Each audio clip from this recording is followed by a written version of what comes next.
This is a story you probably think you know. It's about a company that totally changed the way we travel, an empire that was built on one single, really radical idea that we could actually trust complete strangers. But it's also the story of how that entire empire, and the very trust it was built on, came incredibly close to just vanishing.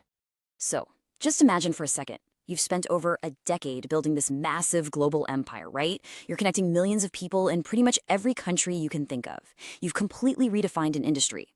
And then, almost in the blink of an eye, the world just stops. In just 8 weeks, that's 2 months, everything they'd built basically evaporated. Business was down 80%. I mean, for Airbnb, this was it. This was the crisis that could have ended the entire thing. But to really understand how they survived, and frankly, how they even got there in the first place, we have to go all the way back to the beginning. So let's rewind. We're going back to San Francisco 2007. And you have to understand, long before Airbnb was this huge household name, its origin wasn't some grand vision to disrupt the hotel industry. Not at all. It was actually just a simple, last-ditch effort to make rent. It's kind of wild to think about. Today, Airbnb has hosted over 2 billion guests. That's billion with a B. But this whole global phenomenon started with a really common problem. Just two broke guys, a rent that was suddenly too high, and, well, an empty room.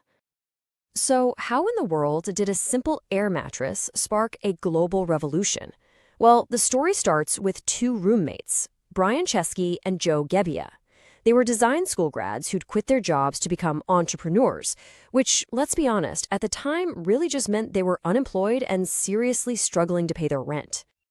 And this is where things get interesting.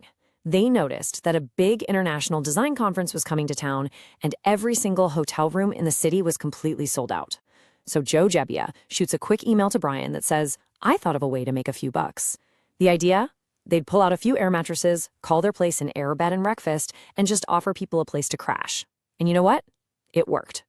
3 designers, one from Boston, a father of 4 from Utah, and a guy from India, each paid $80 a night.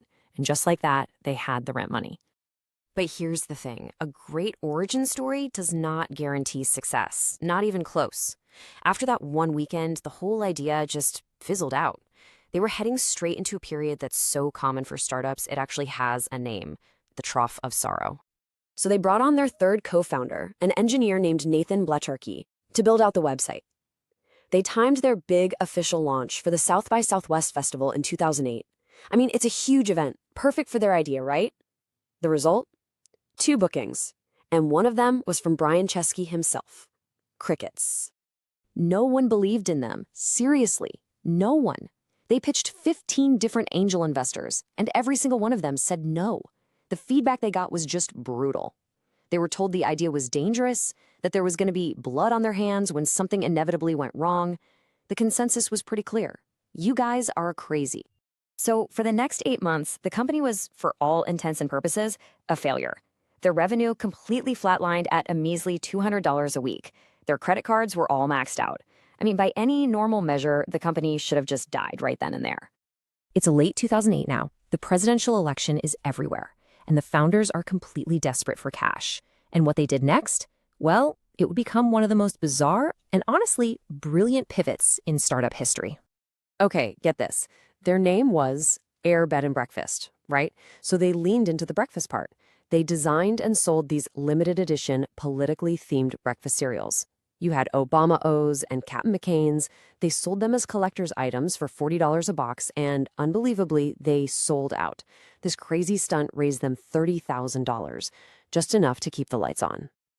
But the real win here wasn't the money. It was the story. They somehow managed to get an interview with Y Combinator, which is like the Harvard of startup accelerators. The founder, Paul Graham, he actually hated their idea. Strangers staying in other strangers' homes? No way. But just as they were leaving, dejected, they showed him a box of the cereal. And Graham was so blown away by their sheer scrappiness, their absolute refusal to die, that he accepted them. He wasn't betting on the idea anymore. He was betting on them. Now, once they got into Y Combinator, Paul Graham gave them a piece of advice that went against pretty much all Silicon Valley logic. It was advice that would change everything. He said, go to your users. Do things that don't scale. So the founders looked at their data and realized their listings in New York City, a super important market, weren't getting any bookings. And they figured out why. The photos were awful. Just dark, blurry, terrible pictures from early camera phones. You couldn't even tell what you were paying for. So they took Graham's advice literally. They flew to New York, rented a nice camera, and went door to door, meeting their hosts in person and taking beautiful, professional photos of their apartments for free. And that was the turning point. Just 1 week later, their weekly revenue doubled. It went from $200 to $400. It was the first real growth they had seen in almost a year. This completely unscalable solution proved that their gut instinct was right. They weren't just another tech company. They were a hospitality company built on trust and how things looked and felt. So after this breakthrough, they finally got funded by the legendary firm Sequoia Capital, and the company just exploded. It entered this period of insane hypergrowth. But as you can probably guess, with massive scale came a whole new set of much bigger, much more dangerous problems. All of a sudden, they were fighting battles on 3 different fronts. You had these ruthless European clones popping up, forcing them into what they called a wartime mentality to expand globally at a crazy pace. Then, a huge public crisis erupted when a host's apartment was completely trashed, and that forced them to invent safety features like the $1 million host guarantee. And on top of all that, cities all over the world started waking up and launching regulatory wars against them, leading to years and years of legal fights. But through all of that chaos, they managed to survive and even thrive. And that's because they had unlocked something way more profound than just a new way to book a room for the night. And this really gets to the heart of their success. You see, Airbnb's greatest innovation, it wasn't a website, it wasn't an app. It was engineering a system of trust. Through things like profiles and reviews and secure payments, they designed a platform that actually allowed millions of strangers to feel safe enough to share their homes with each other. They basically proved, on a global scale, that people are, for the most part, fundamentally good. Think about it. From a desperate attempt just to make rent to surviving near collapse not once but twice, Airbnb built a global empire on an idea that literally everyone told them was crazy. It really makes you wonder, doesn't it? What's the next big, crazy idea that we're all dismissing right now? What's the next impossible thing that's quietly being built on that same simple power of human connection?